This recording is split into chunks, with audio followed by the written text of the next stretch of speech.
Hola a todos.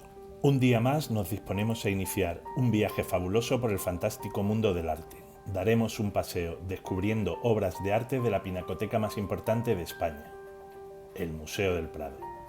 Recorreremos sus salas y pasillos para buscar entre sus colecciones un cuadro y poder analizarlo, conocer su historia, su autor, su estilo y comprender así su significado y su importancia en la historia del arte.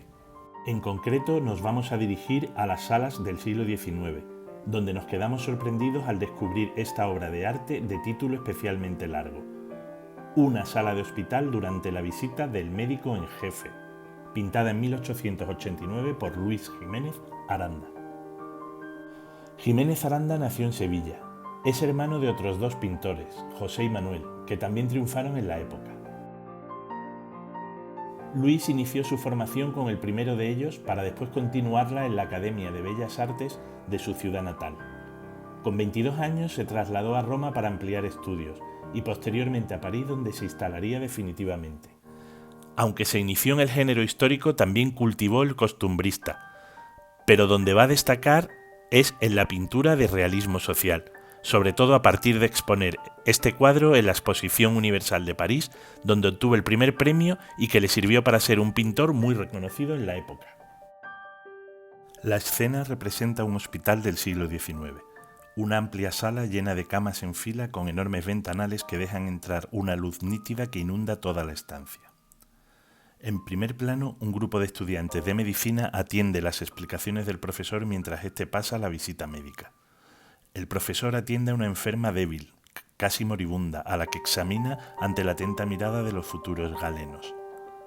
Aparece auscultándola directamente, aproximando el oído a su espalda, sin estetoscopio. El médico viene acompañado de 3 ayudantes, vestido al modo de los sanitarios de la época, con un delantal blanco. Uno le ayuda a incorporar a la enferma. Otro, a los pies de la cama, tiene unas hojas con el historial médico que, junto con la ficha colgada de la cabecera, muestra toda la información de la dolencia de la paciente y sus tratamientos. Y una tercera, en el centro, la única mujer, escucha las explicaciones y está atenta a ayudar en lo que haga falta. En el cabecero no faltan algunas botellas con medicinas y un tazón con el que se administraban los brebajes. En el centro de la imagen, los estudiantes asisten prestando mayor o menor atención a las explicaciones.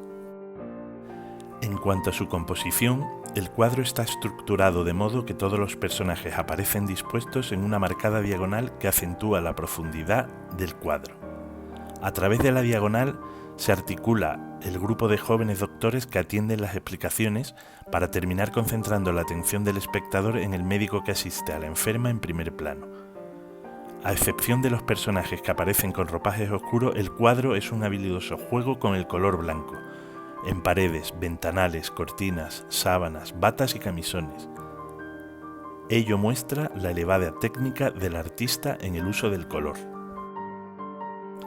La obra de Jiménez Aranda es importante en la historia de la pintura española porque introduce a finales del siglo XIX un nuevo género en nuestro país, el realismo social. Desde el triunfo de las ideas revolucionarias se había impuesto el concepto de libertad en oposición al academicismo del antiguo régimen.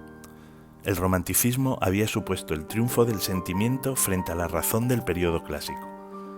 La pintura de historia fue uno de los géneros más característicos dentro del movimiento romántico, idealizando los temas tradicionales para ensalzar los acontecimientos históricos. Los grandes formatos, el carácter narrativo y el preciso realismo formal son los elementos que predominan en las pinturas historicistas. Sin embargo, el realismo va a decantarse como un estilo propio centrado en captar la realidad no idealizada, sino la realidad objetiva del artista. Cada lugar, cada objeto, cada figura tiene su propia belleza, que el artista debe descubrir.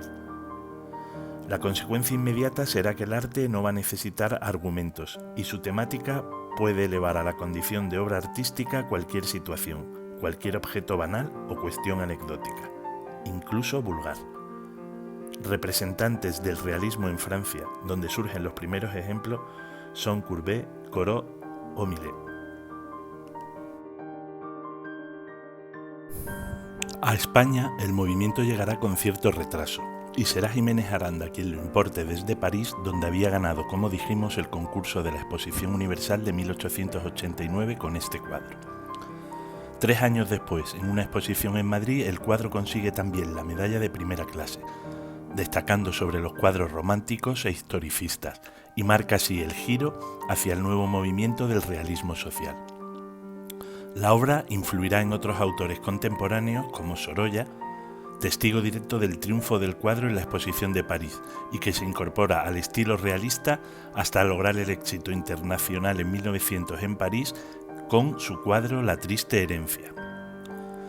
La influencia puede notarse incluso en el propio Picasso, que a la edad de 16 años ofreció su particular visión en su cuadro La ciencia y caridad. El nuevo realismo es un realismo social que se preocupa por las cuestiones de su tiempo y la condición humana frente a ellas.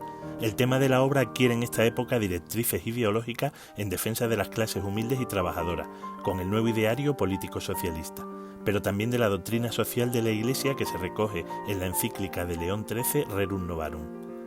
Este acercamiento del realismo a lo social se manifiesta principalmente mediante la denuncia social de condiciones laborales o situaciones de la vida común.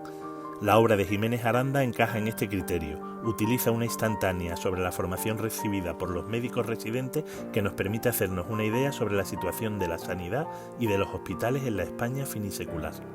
La medicina de finales del siglo XIX, aunque tiene un considerable desarrollo científico y técnico, no tiene aún un carácter empírico basado en el método científico que se sigue hoy en día. Por el contrario, conserva aún elementos del arte médico dependiendo de la habilidad o experiencia de cirujanos y doctores. Sí que existe ya una voluntad de previsión y derecho a la protección social que cubre las contingencias, abandonando las casas de beneficencia. Sin embargo, existen aún muchas carencias. Los riesgos sociales no debían dejarse a la caridad voluntaria, sino que había que abrirse a la idea de que se tenía derecho a un seguro social que cubriera esas contingencias. Poco a poco se irán ampliando la cobertura e incorporando nuevos riesgos. Fueron surgiendo diversos seguros sociales. A su conjunto se denominó previsión social, antecedente de lo que hoy conocemos como seguridad social. La especialidad de medicina preventiva, en concreto la disciplina de higiene, está en esta época aún en ciernes. El cuadro refleja esa falta de asepsia. Por ejemplo, los médicos no están provistos de equipos de protección individual. Aunque hay batas, las vestimentas son oscuras, apenas existe separación entre camas, no se usan guantes, ni mascarillas, ni otros medios profilácticos. El médico ausculta sin estetoscopio, el aparato para escuchar latidos y sonidos de los pulmones, aunque este había sido inventado en 1816.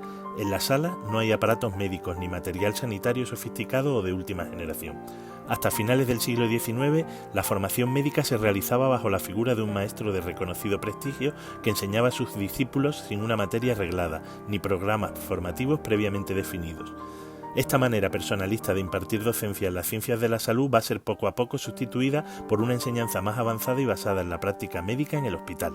Los primeros hospitales que modifican la forma clásica de entender la formación especializada fueron el Hospital de Basurto en Vizcaya, el Hospital de la Santa Creu de Barcelona y la Clínica de la Concepción, actual Fundación Jiménez Díaz, pero ya metidos en el siglo XX. Estos hospitales establecen los primeros programas para la formación especializada en España y por tanto los primeros médicos residentes.